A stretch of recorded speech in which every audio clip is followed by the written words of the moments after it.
Chemical properties of hydrogen peroxide. Pure hydrogen peroxide is unstable in nature and decomposed to water and oxygen. Due to its unstable nature, it must be or it should be kept in polythene or Teflon bottles because the glass surface, being rough, can cause its decomposition.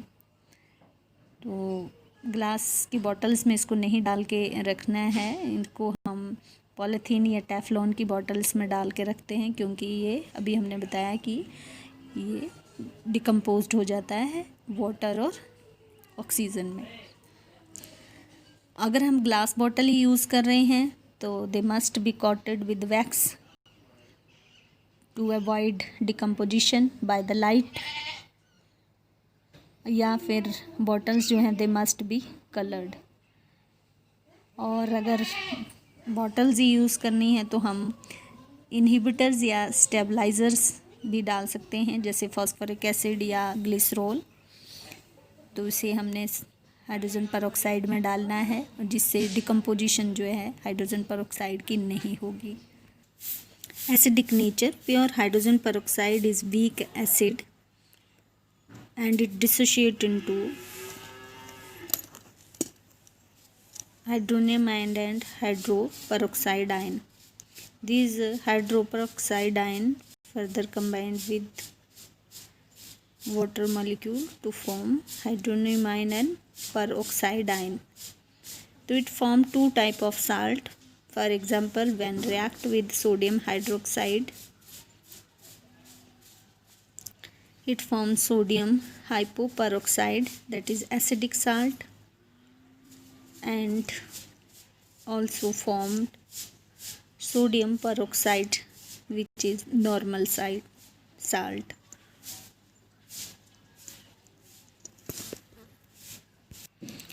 Oxidizing character.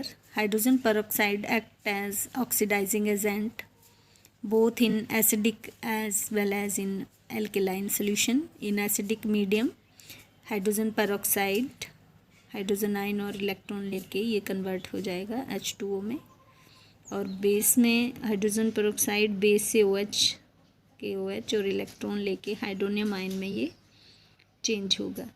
इसके लिए कुछ reactions.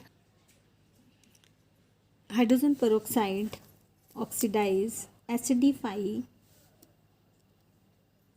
Potassium ferrocyanide to potassium फेरिसाइनाइड।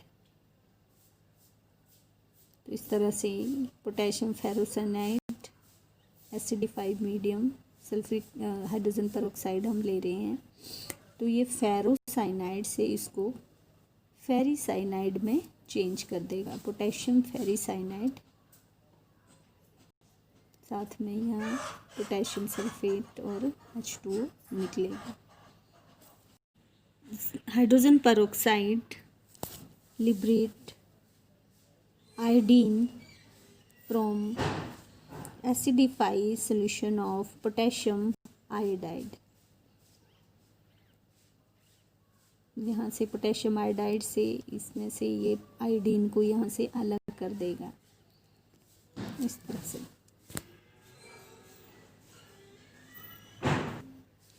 इसी partial equation method भी बोलते हैं। जैसे hydrogen peroxide ये decompose हो रहा है H2O इन वाटर में और ये नेसेंट ऑक्सीजन निकल रही है, तो ये ऑक्सीजन एसिडिफाई पोटेशियम आयोडाइड से रिएक्ट होगी, पोटेशियम सल्फेट बनेगा, आयोडीन लिबरेट होगी, साथ में H2O बनेगा। ये ओवरऑल रिएक्शन को देखो, क्रॉस में जो भी आएंगे उनको हम काट कर देते हैं, तो ऑक्सीजन कट हो गई। अब बचा क्या, पोटेशियम आयोडाइड H2SO4 और यहाँ से H2O। तो इस साइड प्रोडक्ट में पोटेशियम सल्फेट आयोडीन, ये एक मॉलिक्यूल वाटर का एक ये, तो ये मिलकर बन गया 2H2। तो इस तरह से ओवरऑल रिएक्शन ये, और ये पार्शियल इक्वेशन में। Oxidation action in alkaline solution. Hydrogen peroxide can accept electron in the alkaline medium and act as oxidizing agent।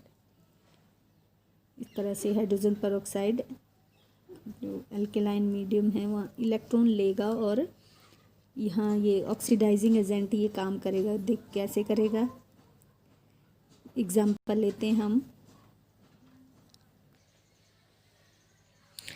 In alkaline medium hydrogen peroxide oxidise manganese sulphate to manganese dioxide. इस तरह से manganese sulphate, hydrogen peroxide और base या alkaline medium लिया है हमने, sodium hydroxide react होगा तो ये इसे ऑक्सीडाइज कर देगा मैंगनीज सल्फेट से मैंगनीज डाइऑक्साइड में, साथ में बनेगा sodium sulphate H2O। Hydrogen peroxide act as reducing agent in acidic as well as basic medium. In acidic medium decompose to give like this way. Basic or alkaline medium give. So it act as reducing in nature because it had tendency to take up oxygen from strong oxidizing agent। इस तरह से ये oxygen ले लेगा strong oxidising agent से और as a reducing nature जो है ये शो करता है एसिडिक और बेसिक मीडियम दोनों में। तो हम एसिडिक मीडियम का एग्जांपल लेते हैं।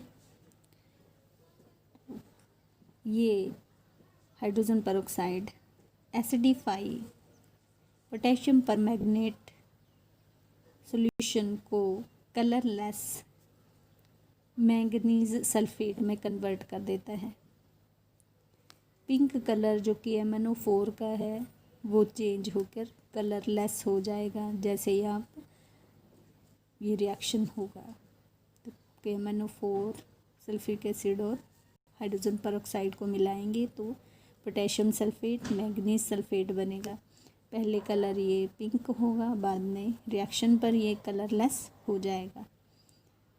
तो हाइड्रोजन peroxide पोटेशियम परमैंगनेट को मैंगनीज सल्फेट में कन्वर्ट कर देता है।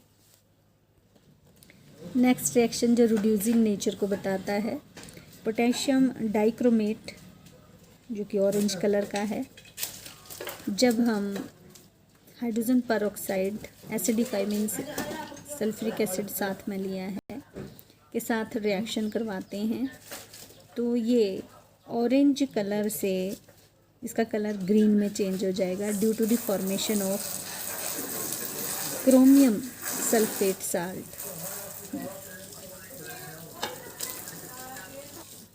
इसी तरह से ये रिड्यूस करता है मैंगनीज डाइऑक्साइड को मैंगनीज सल्फेट में in presence of sulphuric acid. It reduces ozone to dioxygen like this way. It reduces alkaline potassium ferricyanide to potassium ferrocyanide in basic medium. Potassium ferricyanide हम base ले लेते हैं potassium hydroxide और hydrogen peroxide के साथ reaction तो ये potassium फेरिसाइनाइड को पोटेशियम फेरोसाइनाइड में बदल देगा। Oxides of metals are reduce to metals. जैसे हम सिल्वर ऑक्साइड लेंगे, हाइड्रोजन peroxide इसको रिड्यूस कर देगा सिल्वर मेटल में। लेड ऑक्साइड को ऑक्सीडाइज कर देगा, सॉरी लेड डाइऑक्साइड को रिड्यूस कर देगा लेड मोनोक्साइड में, ये लेड ऑक्साइड में। हेलोजन